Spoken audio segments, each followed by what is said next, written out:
అందరికీ ఉమా సోషల్ బడికి స్వాగతం. ఈరోజు మనము 10th క్లాస్ 4th లెసన్ అయినటువంటి భారతదేశ శీతోష్ణ స్థితి అనే పాఠ్యాంశం గురించి చర్చించుకోబోతున్నాము. Climate of India. చూడండి, ఇందులో భాగంగా ఫస్ట్ మనము సాధారణంగా ప్రజలందరూ ఎప్పుడు మాట్లాడుకుంటారు. చూడండి, ఏంటి ఈరోజు మబ్బుగా ఉంది, ఈరోజు క్లైమేట్ ఏం బాగోలేదు, ఈరోజు వర్షం పడుతుంది, క్లైమేట్ ఏం బాగోలేదు. లేదా ఎవరికైనా ఫోన్ చేసి ఏదైనా మాట్లాడినప్పుడు వాళ్ళు ఎప్పుడు తరచుగా వాడే పదం ఏంటంటే క్లైమేట్. ఏమంటారంటే ఈరోజు క్లైమేట్ ఏం బాగోలేదు, వర్షం బాగా ఉంది, లేకపోతే మబ్బుగా ఉంది, క్లైమేట్ ఏం బాగోలేదు, లేకపోతే క్లైమేట్ బాగుంది, క్లైమేట్ ప్లెజెంట్గా ఉంది. ఇలాగా తరచుగా క్లైమేట్ అనే పదాన్ని వాడేస్తుంటారు. కానీ వాస్తవానికి క్లైమేట్ అంటే శీతోష్ణ స్థితి, వాతావరణం వేరు. ఇక్కడ చూడండి, ఈరోజు వాతావరణం ఏం బాగోలేదన్న మాటకి క్లైమేట్ ఏం బాగోలేదు అని ఎక్కువగా అంటూ ఉంటారు కొంతమంది. వాతావరణం వేరు, క్లైమేట్ అంటే శీతోష్ణ స్థితి వేరు. ఇక్కడ చూడండి, శీతోష్ణ స్థితిని క్లైమేట్ అని అంటాం ఇంగ్లీష్లో, మరి వాతావరణాన్ని వెదర్ అంటాం. అసలు ఏంటి సార్ రెండు ఒకటే కదా అని డౌట్ రావచ్చు. శీతోష్ణ స్థితి వేరండి, వెదర్ వేరండి, ఐ మీన్ వాతావరణం వేరండి. అంటే ఈ వాతావరణము అంశాలే శీతోష్ణ స్థితిలో వస్తాయి, కానీ శీతోష్ణ స్థితికి వాతావరణానికి ఖచ్చితమైనటువంటి భేదం ఒకటి కనిపిస్తుంది. ఏంటి అని మనం ఒకసారి చూస్తే, ముందు వాతావరణం అంటే ఏంటి, తర్వాత శీతోష్ణ స్థితి అంటే ఏంటి ఒకసారి మాట్లాడుకుందాం. వాతావరణం అంటే చూడండి,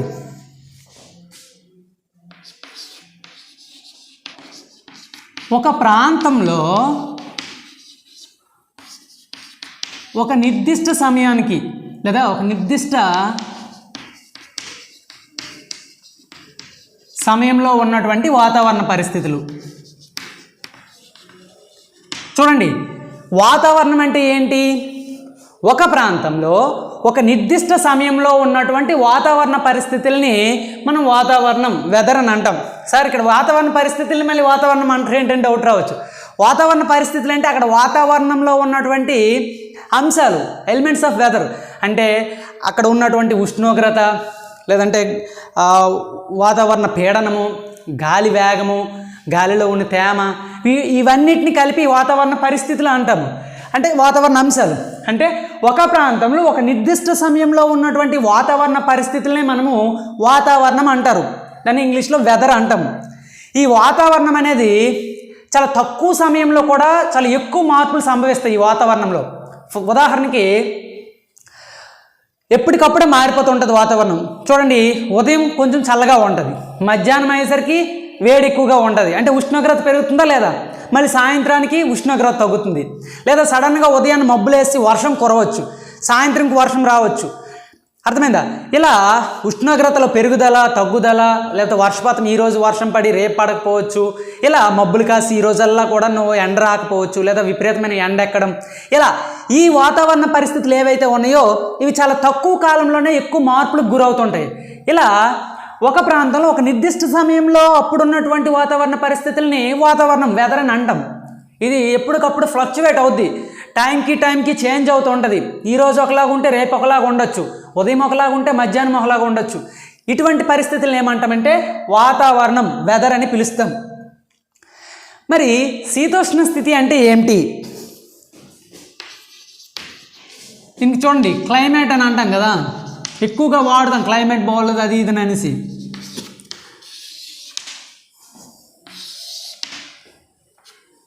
క్లైమేట్ అంటే ఏంటి, లేదా శీతోష్ణ స్థితి అంటే ఏంటంటే ఒక విశాల ప్రాంతంలో, చూడండి ఇక్కడ ఒక విశాల ప్రాంతం, ఇక్కడ చూడండి, ఇక్కడ వాతావరణంలో ఒక ప్రాంతం ఏదో ఒక నిర్దిష్ట ప్రాంతం తీసుకుంటాం. ఇక్కడికి వచ్చేసరికి ఒక విశాల భూభాగం, విశాల ప్రాంతం తీసుకుంటాం.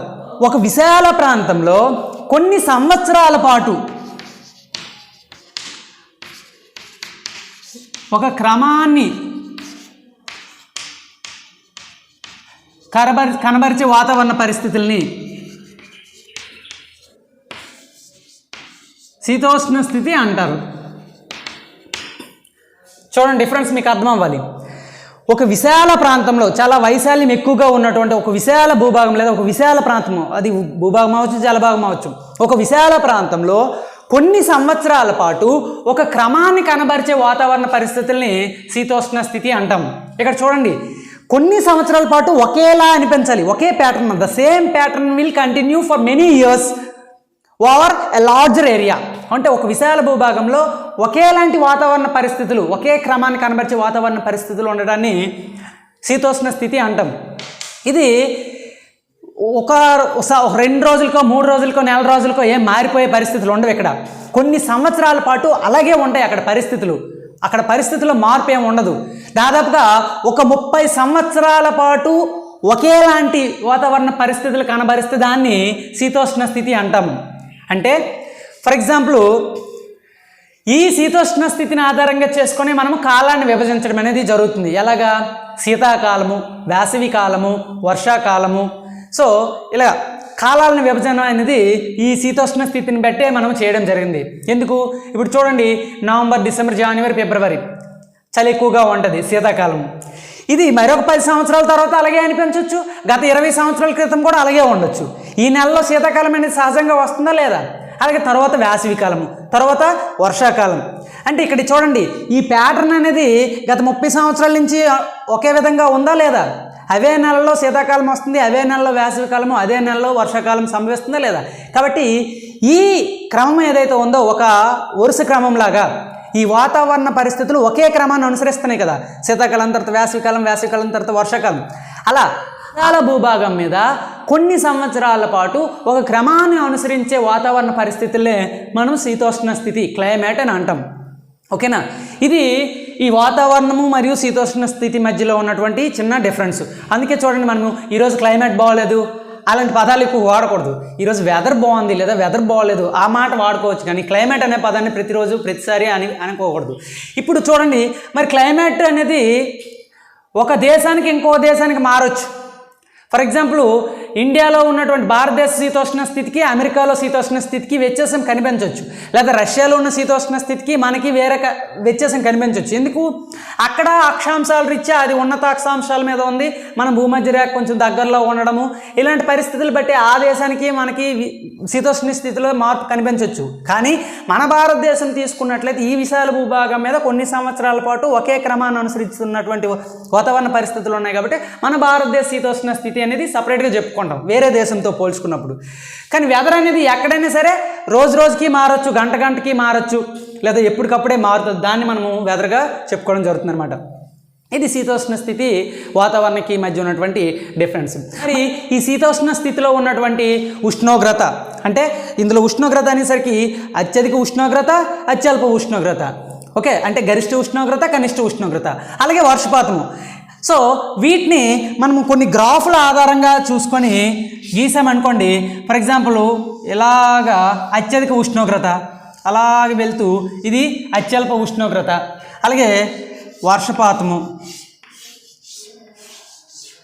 సో ఇలా అధిక ఉష్ణోగ్రతని, అల్ప ఉష్ణోగ్రత అంటే గరిష్ట ఉష్ణోగ్రతని, కనిష్ట ఉష్ణోగ్రత, అలాగే వర్షపాతము, వీటిని ఇలాగ గ్రాఫుల మీద చూపించడాన్ని, ఈ గ్రాఫుల్ని క్లైమటోగ్రాఫ్స్ లేదా క్లైమోగ్రాఫ్స్ అంటారు.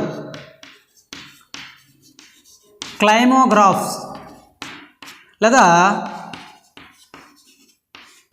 క్లైమటోగ్రాఫ్. ఓకే, క్లైమోగ్రాఫ్స్ లేదా క్లైమటోగ్రాఫ్స్ అంటారు. ఏంటి?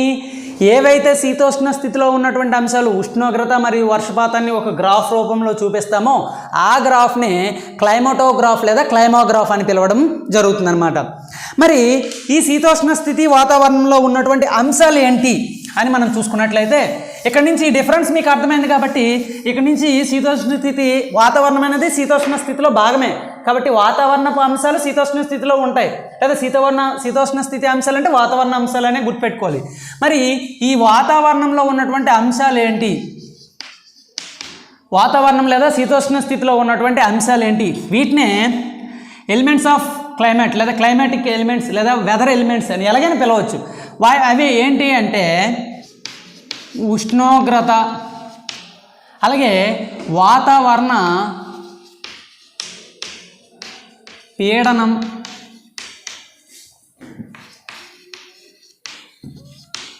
గాలి వేగం, అలాగే గాలిలో ఉన్న తేమ, వర్షపాతం, చూడండి, వీటిని శీతోష్ణ స్థితి అంశాలు లేదా వాతావరణ అంశాలు అని పిలుస్తారు. ఎలిమెంట్స్ ఆఫ్ వెదర్ ఏంటి? ఉష్ణోగ్రత అంటే టెంపరేచర్, వాతావరణ పీడనం అంటే ప్రెజర్ అంటాం అనమాట, గాలి వేగం వెలాసిటీ ఆఫ్ విండ్, గాలిలో ఉన్న తేమ హ్యూమిడిటీ, అలాగే వర్షపాతం అంటే ప్రెసిపిటేషన్ ఆర్ రెయిన్ఫాల్. సో వీటిని వాతావరణం లేదా శీతోష్ణ స్థితి అంశాలు అని పిలవడం జరుగుతుంది. భూ ఉపరితలం మీద ఒక్కొక్క ప్రాంతంలో ఒక్కోలా వాతావరణం శీతోష్ణ స్థితి ఉండడం అనేది మనం గమనిస్తాం. ఉదాహరణకి మన భారతదేశమే తీసుకున్నట్లయితే ఉత్తర భారతదేశంలో ఇంకా ఉత్తరం వైపు వెళ్ళే కొలది అక్కడ చూడండి జమ్మూ కాశ్మీర్ లాంటి హిమాచల్ ప్రదేశ్ అటువంటి రాష్ట్రాలు తీసుకున్నట్లయితే ఉష్ణోగ్రతలు చాలా తక్కువగా ఉంటాయి. అలాగే మధ్య భారతదేశం తీసుకున్నాం అనుకోండి, మధ్యప్రదేశ్ భోపాల్ లాంటి ప్రాంతాల్లో ఆ ఉష్ణోగ్రతలు కాస్త ఎక్కువగా ఉంటాయి, తీర ప్రాంతాల్లో ఒకలాగా అనిపిస్తాయి. కాబట్టి ఒక్కొక్క ప్రాంతంలో ఒక్కోలా వాతావరణం ఉండడం అనేది జరుగుతుంది. సార్ అదేంటి, ప్రపంచం మొత్తం మీద కూడా ఒకే విధంగా శీతోష్ణ స్థితి లేదా వాతావరణం ఒకే రకంగా ఉండొచ్చు కదా, ఈ వాతావరణంలో ఈ మార్పులు ఎందుకు ఏర్పడుతున్నాయి? కొన్ని దగ్గరలో ఎక్కువ ఉష్ణోగ్రత, తక్కువ ఉష్ణోగ్రత, కొన్ని దగ్గరలో అధిక వర్షపాతము, తక్కువ వర్షపాతము, లేదా గాలి వేగము ఎక్కువగా ఉండడం, తక్కువగా ఉండడం, ఎందుకు సార్ ఇలాంటి పరిస్థితులన్నీ మారుతున్నాయి? మరి వీటిని ఇలా మారడానికి గల కారణం ఏంటి? ఈ వాతావరణం శీతోష్ణ స్థితిని ఏం ప్రభావితం చేస్తాయి అని ఒకసారి ఆలోచించినట్లయితే, ఈ శీతోష్ణ స్థితి వాతావరణాలని ప్రభావితం చేసే కొన్ని కారకాలు అనేవి ఉండడం జరిగింది. ఆ ప్రభావితం చేసే అంశాలనే ఆ శీతోష్ణ స్థితి వాతావరణాన్ని ప్రభావితం చేసే కారకాలు అంటారు. వాటిని క్లైమాటిక్ కంట్రోల్స్ అని అంటారు. Climatic controls. చూడండి, ఏవైతే అంశాలు ఈ శీతోష్ణ స్థితి వాతావరణాలని ప్రభావితం చేస్తాయో అంటే ఈ అంశాల వల్లనే అక్కడ ఉన్న పరిస్థితులు ఉష్ణోగ్రత పెరగవచ్చు లేదా తగ్గొచ్చు. ఈ కారకాల వల్లనే అక్కడ వర్షం ఎక్కువ పడవచ్చు, తక్కువ పడవచ్చు. సో ఇలా ఆ శీతోష్ణ స్థితి వాతావరణాల్లో ఉన్నటువంటి మార్పులని ప్రభావితం చేసే అంశాలనే శీతోష్ణ స్థితి వాతావరణాలను ప్రభావితం చేసే అంశాలు లేదా వాటిని నియంత్రించే లేదా వాటిని కంట్రోల్ చేసే ఫ్యాక్టర్స్ అని చెప్పొచ్చు. వాటిని క్లైమాటిక్ కంట్రోల్స్ అని పిలుస్తాం. ఏంటి సార్ ఆ క్లైమాటిక్ కంట్రోల్స్ అని చూస్తే, ఒకటి అక్షాంశం.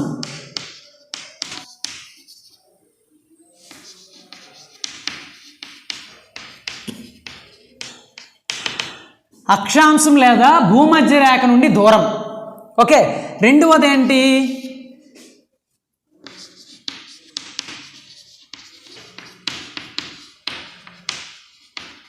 భూమికి నీటికి గల సంబంధం. మూడవది ఏంటి? భౌగోళిక స్వరూపం.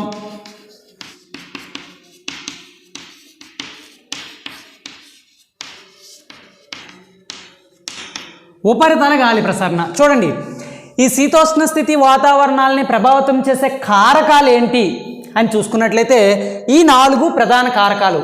These are the 4 climatic controls. First one is latitude or distance from the equator. Second one is land water relation. Third one is relief feature. And fourth one is upper air circulations. These are the 4 climatic controls. వీటిని 4 శీతోష్ణ స్థితి కారకాలుగా చెప్పుకోవచ్చు. So వీటిలో ఒక్కొక్కటి మనం ఇప్పుడు చర్చించుకోబోతున్నాం. So మొదట అక్షాంశం లేదా భూమధ్య రేఖ నుండి దూరము, ఈ మొదట కారకం గురించి మనం ఇప్పుడు చెప్పుకోబోతున్నాం.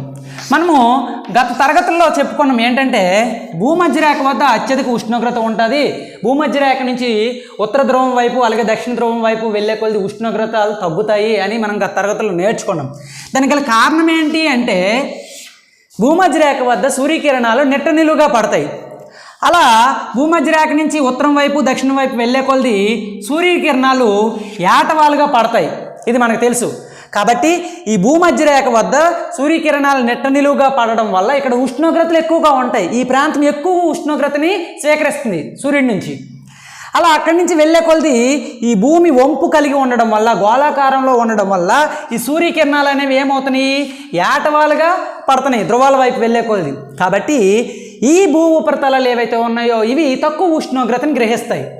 ఓకే, సో అందుకని చెప్పి ఏమవుతుంది, భూమధ్య రేఖ నుంచి ఒక్కొక్క అక్షం దాటుతూ ఉత్తర ధ్రువం వైపు అలాగే దక్షిణ ధ్రువం వైపు వెళ్తున్న కొలది ఏమవుతుంది? ఉష్ణోగ్రత తగ్గిపోతుంది. అంటే ఇక్కడ ఆ ఉష్ణోగ్రతలో మార్పుకు గల కారణం ఏంటి? అక్షం అవుతుందా లేదా? అక్షాంశము. ఓకే, సో ఉన్నత అక్షాంశాల వైపు వెళ్ళే కొలది ఉష్ణోగ్రతలు తగ్గుతున్నాయి. భూమధ్య రేఖ వద్ద ఉన్నంత ఉష్ణోగ్రతలు మిగతా అక్షాంశాల వైపు వెళ్ళే కొలది, ఉత్తర ధ్రువం దక్షిణ ధ్రువం వైపు వెళ్ళే కొలది ఉండవు, తగ్గిపోతూ ఉంటాయి. అందుకే దాన్ని ఆధారంగా చేసుకునే మనం భూ ఉపరితలం మీద 3 ప్రధాన ఉష్ణ మండలాలుగా, అంటే 3 ప్రధాన మండలాలుగా విభజించుకోవడం జరిగింది. ఏంటి? ఏదైతే ఈ భూమధ్య రేఖ ప్రాంతం ఉందో దీన్ని ఉష్ణమండలంగా చెప్పుకుంటాం, ఉష్ణమండలం లేదా ఉష్ణ ప్రాంతాలుగా చెప్పుకుంటాం.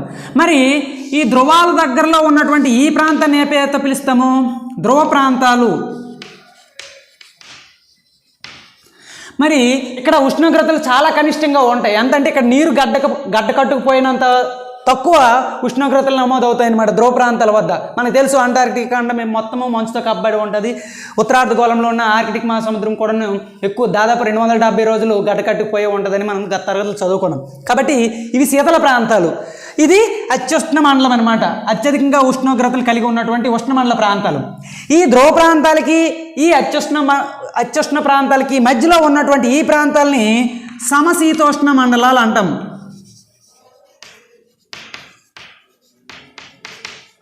సమశీతోష్ణ మండలం లేదా సమశీతోష్ణ ప్రాంతాలు అంటే ఇక్కడ అత్యధిక ఉష్ణోగ్రత ఉండదు, అలాగనే అత్యంత శీతలంగా కూడా ఉండదు, సమంగా ఉండదు, అంటే మోడరేట్గా కంఫర్టబుల్గా అనిపిస్తుంది అనమాట. ఇక్కడ ఉష్ణోగ్రతలు అంటే మరీ extreme temperatures, extreme highest temperatures ఉండవు, ఎక్స్ట్రీమ్ లోయెస్ట్ టెంపరేచర్స్ కూడా రికార్డ్ అవ్వవు. ఇక్కడ అంత నార్మల్గా ఉష్ణోగ్రతలు ఉండడం అనేది జరుగుతుంది అనమాట. వీటిని సమశీతోష్ణ ప్రాంతాలు అని పిలవడం జరుగుతుంది. కాబట్టి చూడండి, ఇక్కడ అక్షాంశం బట్టి ఉష్ణోగ్రతలు మారుతాయని మనం గ్రహించాలి.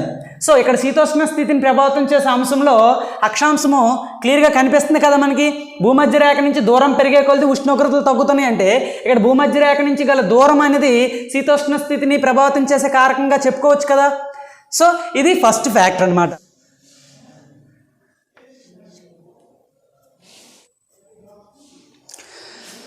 మరి మన భారతదేశాన్ని పరిశీలించినట్లయితే భారతదేశం చూడండి కాస్త భూమధ్య రేఖ దగ్గరగా ఉంటుంది. అతి ప్రధానంగా భారతదేశంలో ఉన్నటువంటి దక్షిణ భాగం ఏదైతే ఉందో అది భూమధ్య రేఖ దగ్గరగా ఉంటుంది. అందుకని చెప్పి దక్షిణ భారతదేశంలో ఉన్న ఉష్ణోగ్రతలు కాస్త ఉత్తర భారతదేశం కంటే ఎక్కువగా ఉంటాయి. ఎందుకంటే భారతదేశం చూడండి 8 డిగ్రీల 4 నిమిషాలు ఉత్తరాక్షాంశం నుంచి 37 డిగ్రీల 6 నిమిషాలు ఉత్తరాక్షాంశానికి మధ్యలో ఉంది. కాబట్టి భారతదేశం మధ్య గుండా 23.5 డిగ్రీల ఉత్తరాక్షాంశం అనేది భారతదేశం మధ్య గుండా వెళ్తుంది. దాన్నే కర్కటక రేఖ, ట్రోపిక్ ఆఫ్ క్యాన్సర్ అని పిలవడం జరుగుతుంది.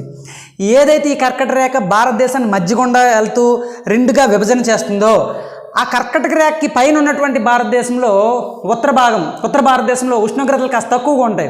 ఎందుకు? ఈ కర్కటక రేఖ కంటే దిగువన ఉన్నటువంటి దక్షిణ భారతదేశము భూమధ్య రేఖ దగ్గరగా ఉండడం వలన ఇక్కడ ఉష్ణోగ్రతలు కాస్త ఎక్కువగా ఉంటాయి అన్నమాట.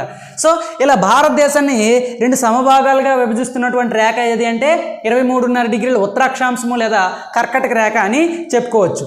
అంటే ఇక్కడ అక్షాంశం యొక్క ప్రభావము ఖచ్చితంగా కనిపిస్తుంది మన భారతదేశ శీతోష్ణ స్థితిలో. ఇది మొదటి కారకము, అక్షాంశము లేదా భూమధ్య రేఖ నుంచి దూరము. భూమికి నీటికి గల సంబంధం, ఇది 2వ కారకం, శీతోష్ణ స్థితిని ప్రభావితం చేసే 2వ కారకం, ల్యాండ్ వాటర్ రిలేషన్షిప్. చూడండి, భూమి యొక్క ఉపరితలాన్ని బట్టి అక్కడ ఎంత సూర్యరశ్మిని గ్రహించబడుతుంది, లేదా ఎంత సూర్యరశ్మిని లేదా ఎంత ఉష్ణోగ్రతని తిరిగి బ్యాక్కి ప్రసరింపజేయబడుతుంది అనేది ఆధారపడి ఉంటుంది అనమాట. అంటే ఇప్పుడు చిక్కనైనటువంటి దట్టమైనటువంటి అడవులు ఉన్నాయనుకోండి, ఎక్కువ జలభాగాలు ఉన్నాయనుకోండి, అక్కడ ఉష్ణోగ్రతను అవి స్వీకరించుకుంటాయి ఎక్కువగా. అలా కాకుండా తెల్లనైనటువంటి చదునైన ప్రాంతం లేదా మంచుతో కప్పబడిన ఉన్న ప్రాంతం ఉందనుకోండి, అదేం చేస్తుంది, పడిన కిరణాలను తిరిగి రిఫ్లెక్ట్ చేయడం జరుగుతుంది. అంటే అక్కడ భూ ఉపరితలాన్ని బట్టి అక్కడ ఉన్నటువంటి ఉష్ణోగ్రతను స్వీకరించడం అనేది తిరస్కరించడము, అంటే రిఫ్లెక్ట్ చేయడం అనేది కూడా ఆధారపడి ఉంటుందని మనం ఒకసారి గ్రహించాలి. అలాగే భూమికి నీటికి గల సంబంధాన్ని బట్టి కూడాను అక్కడ ఉష్ణోగ్రతలు ఆధారపడి ఉంటాయి. ఎలాగంటే భూభాగాలతో పోల్చుకుంటే జలభాగాలు అనేవి నిదానంగా వేడెక్కుతాయి, నిదానంగా చల్లబడతాయి. అంటే భూభాగం తొందరగా వేడెక్కిపోద్ది, అలాగే తొందరగా చల్లబడిపోద్ది జలభాగాలతో పోల్చుకుంటే. సో ఉదాహరణకి ఒకే స్టవ్ తీసుకున్నట్లయితే ఒక పక్క వాటర్ పెట్టి ఒక పక్క సాలిడ్ ఏదైనా ఘన పదార్థం పెట్టామనుకోండి, భూభాగం ఒక ఇసుక ఏదో పెట్టామనుకోండి, ఒకేసారి పెట్టినప్పుడు చూడండి ఇక్కడ ఇసుక ఏదైతే ఉందో ఇది తొందరగా వేడెక్కిపోద్ది, నీరు అనేది నిదానంగా వేడెక్కుతుంది. మళ్ళీ ఆ 2 ఒకేసారి దించిన తర్వాత మళ్ళీ పరిశీలన చేస్తే ఇసుక అనేది తొందరగా చల్లబడిపోద్ది, నీరు ఇంకా అలా నిలేడుగా ఉంటూనే ఉంటాయి, నెమ్మదిగా చల్లబడతాయి. అంటే దీన్ని బట్టి మనం ఏం అర్థం చేసుకోవాలంటే భూభాగాలు అనేవి తొందరగా వేడెక్కి తొందరగా చల్లబడతాయి. జలభాగాలతో పోలిస్తే. జలభాగాలు నిదానంగా వేడెక్కి నిదానంగా చల్లబడతాయి. ఇది మైండ్లో పెట్టుకోండి. మరి ఈ ఫినామినన్ వల్ల, ఈ దృగ్విషయం వల్ల మనకేం తెలుస్తుందంటే, చూడండి, భారతదేశం అనేది, దక్షిణ భారతదేశము చుట్టూ నీరు అనేది ఉంది అనేది మనకు తెలుసు. ఎందుకంటే ద్వీపకల్పం, ఇటువైపు బంగాళాఖాతం, ఇటు అరేబియా సముద్రం, ఇటు హిందూ మహాసముద్రం ఉంది కదా. మరి దీని తాలూకు ప్రభావం ఖచ్చితంగా భారతదేశం, దక్షిణ భారతదేశ భూభాగం మీద ఉంటుంది కదా. అది ఎలాగనేది ఒకసారి చూద్దాం. ఫస్ట్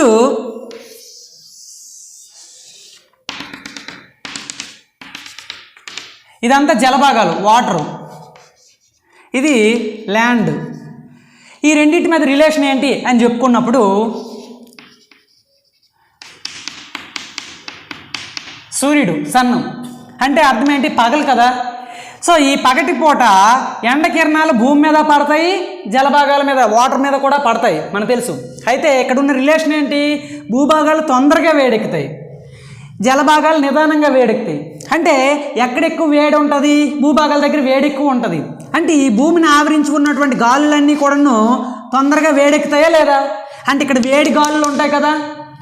మరి ఇక్కడ ఇది ఇంకా వేడెక్కలే, నిదానంగా వేడెక్కుతుంది. అంటే ఇక్కడతో పోలిస్తే ఇక్కడ ఇంకా చల్లగా ఉంది, అంటే ఇక్కడ చల్లని గాలులు ఉంటాయి కదా. సో ఈ వేడి గాలులు ఏమవుతాయి? పగటి పూట వామ్ విండ్స్ అంటే వేడి గాలులు. ఈ వేడి గాలులు ఏమవుతాయి? పగటి పూట భూభాగం నుంచి జలభాగం వైపు వేస్తాయి పైకి వెళ్ళి. ఓకే, మరి ఈ ప్లేస్ని భర్తీ చేయడానికి ఈ సముద్రం నుంచి చల్లని గాలులు, ఎందుకంటే ఇక్కడ ఇంకా చల్లగా ఉంది కదా, కాబట్టి ఈ సముద్రాల నుంచి చల్లని గాలులు భూభాగం వైపు వేస్తాయి. గుర్తుపెట్టుకోండి, పగలు భూభాగాలు తొందరగా వేడెక్కి జలభాగాలు నిదానంగా వేడెక్కడం వల్ల ఈ భూభాగాల మీద ఉన్నటువంటి వేడి గాలులన్నీ కూడాను సముద్రం వైపు వేస్తాయి. సముద్రం మీద ఉన్నటువంటి చల్లని గాలులు భూభాగాల వైపు వేస్తాయి పగలు. ఓకేనా? అయితే దీనికి ఆపోజిట్లో ఏమవుద్దంటే,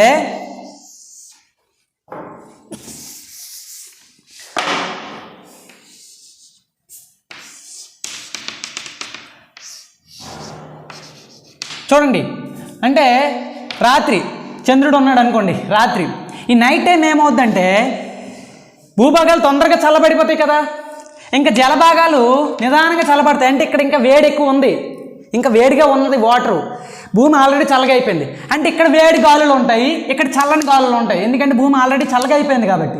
కాబట్టి ఇప్పుడు ఏమవుతుంది? సముద్రం మీద ఉన్నటువంటి వేడి గాలులు భూమి వైపు వేస్తాయి, భూమి మీద ఉన్నటువంటి భూభాగాల మీద ఉన్నటువంటి చల్లని గాలులు జలభాగాల వైపు వేస్తాయి అన్నమాట. చూడండి, రాత్రిపూట జలభాగాల మీద ఉన్నటువంటి వేడి గాలులు భూభాగాల వైపు వేస్తాయి, భూభాగాల మీద ఉన్నటువంటి చల్లని గాలులు జలభాగాల వైపు వేస్తాయి. ఖచ్చితంగా గుర్తుపెట్టుకోవాలి ఈ డిఫరెన్స్. పగలేమవుతుంది? భూభాగాలు తొందరగా వేడెక్కడం వలన భూభాగాల మీద ఉన్నటువంటి వేడి గాలులు సముద్రం వైపు వేస్తాయి, జలభాగాలు ఇంకా చల్లగా ఉంటాయి కాబట్టి అక్కడ ఉన్నటువంటి చల్లని గాలులు భూభాగాల వైపు వేస్తాయి. రాత్రికి అయ్యేసరికి జలభాగాలు ఇంకా వేడిగా ఉంటూ నిదానంగా చల్లగవుతున్నాయి, భూభాగాలు ఆల్రెడీ చల్లగా అయిపోయేవి. కాబట్టి భూభాగాల మీద ఉన్నటువంటి చల్లని గాలులు సముద్రం వైపు వీస్తూ జలభాగాల మీద ఉన్నటువంటి వేడి గాలులు భూభాగాల వైపు వీయడం జరుగుతుందన్నమాట. దీన్ని బట్టి ఏమవుతుంది? ఇప్పుడు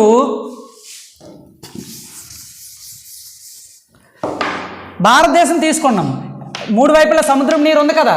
సో బాగా వేసవికాలం అయిందనుకోండి, ఇక్కడ ఎక్కువ వేడి నమోదవుతుంది కదా.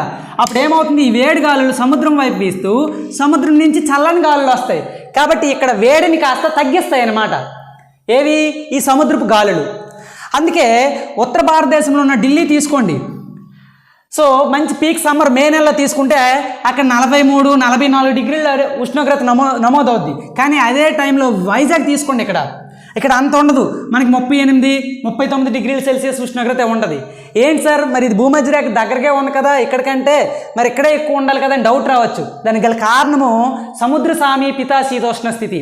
అంటే భూభాగాల మీద ఉన్నటువంటి ఉష్ణోగ్రతలు ఈ సముద్రం నుంచి వీచే పవనాలు కాస్త మార్పు చేస్తాయి అన్నమాట. ఇలా సముద్రపు ప్రభావం వల్ల మారినటువంటి ఈ శీతోష్ణ స్థితినే సముద్ర సామీప్యత శీతోష్ణ స్థితి, మోడరేట్ క్లైమేట్ అని పిలవడం జరుగుతుంది. కాబట్టి అలాగే శీతాకాలం తీసుకోండి, ఇక్కడ 10 డిగ్రీలు లేదా 15 డిగ్రీలు సెల్సియస్ నమోదు అవుతుంటుంది ఢిల్లీ దగ్గర. కానీ అదే కోస్తా ప్రాంతాలు తీసుకున్నాం అనుకోండి, సముద్ర పొడ్డున ఉన్నటువంటి కోస్తా ప్రాంతాలు, ఇక్కడ ఇప్పటికి కూడాను 30 డిగ్రీలు లేదా 25 డిగ్రీలు ఆ ఉష్ణోగ్రత నమోదవుతుంది. ఎందుకంటే భూభాగాల మీద ఉన్నటువంటి చలి ఉన్నప్పటికీ సముద్రం నుంచి వేడి గాలులు వస్తుంటాయి. ఓకే, కాబట్టి ఇక్కడ ఉష్ణోగ్రతల్ని పెంచుతాయి అన్నమాట ఈ వేడి గాలులు వచ్చి. ఈ విధంగా ఈ తీర ప్రాంతాల్లో ఉన్నటువంటి ప్రదేశాలు సముద్ర ప్రభావం వల్ల అక్కడ ఉన్నటువంటి ఉష్ణోగ్రతల మార్పులు చోటు చేసుకుంటాయి. దాన్నే సముద్ర సామీపిత శీతోష్ణ స్థితి అని పిలవడం జరుగుద్ది. మోడరేట్ క్లైమాటిక్ కండిషన్స్ అని అంటారు. ఓకే, సో ఇది జలభాగాలకి భూభాగానికి మధ్య ఉన్నటువంటి సంబంధం లేదా భూమికి నీటికి గల సంబంధం కింద చెప్పుకోవచ్చు. మూడవది భౌగోళిక స్వరూపం, రిలీఫ్ ఫీచర్ అండి. సో శీతోష్ణ స్థితిని ప్రభావితం చేసే కారకాల్లో మూడవది ఏంటంటే భౌగోళిక స్థితి, భౌగోళిక స్వరూపం. అంటే ఏంటి అంటే భూమి మీద ఎత్తుపల్లాలు ఉన్నాయి మనకు తెలుసు, వీటిని భౌగోళిక స్వరూపాలని పిలుచుకోవడం జరుగుతుంది, రిలీఫ్ ఫీచర్స్. ఇప్పుడు మనం గత తరగతులను కూడా నేర్చుకున్నాం ఏంటి, భూ ఉపరితలం మీద నుంచి పైకి వెళ్ళే కొలది ఉష్ణోగ్రతలు తగ్గుతాయి.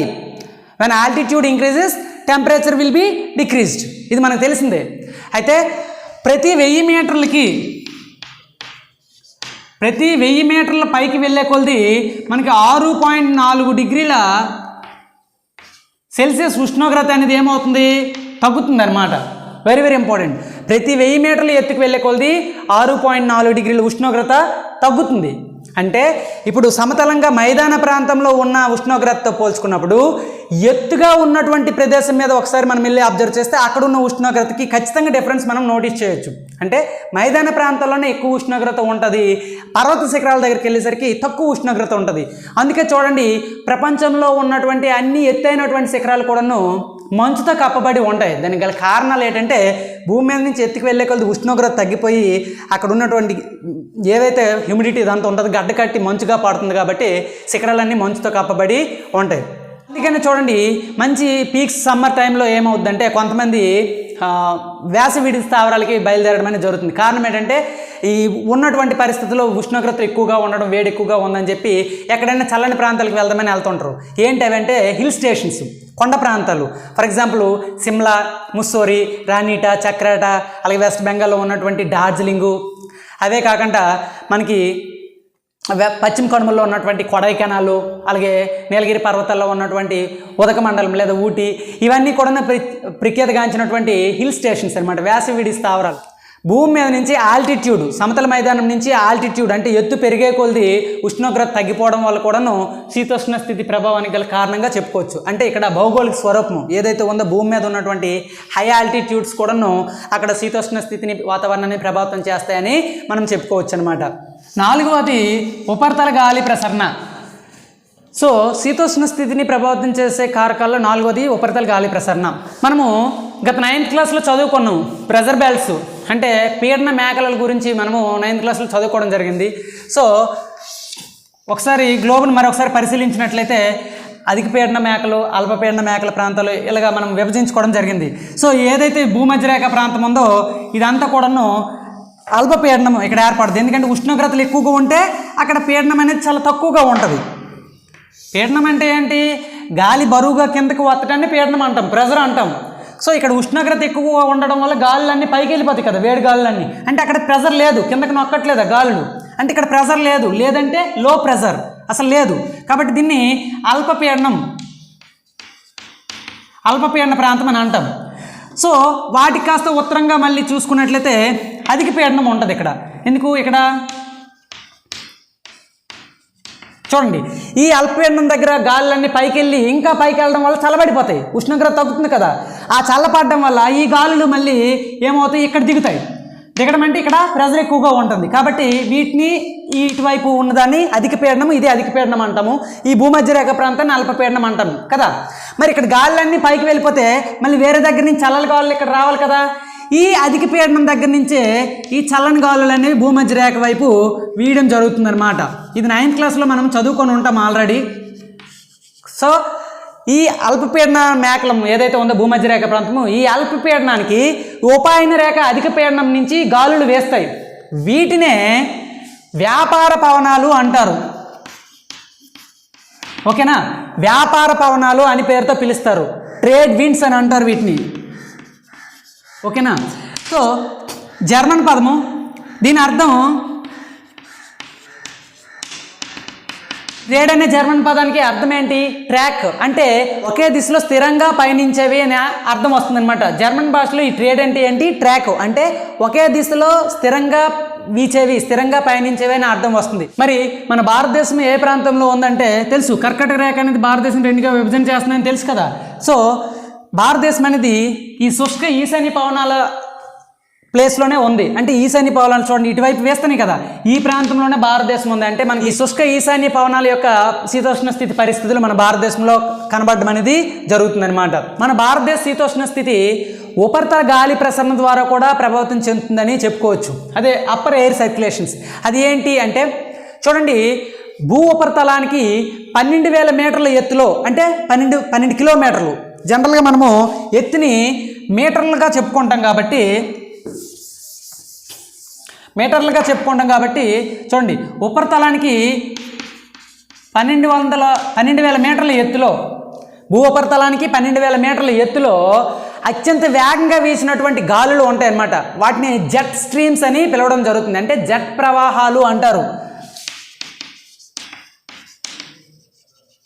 జెట్ స్ట్రీమ్స్ లేదా జెట్ ప్రవాహాలు అంటారు.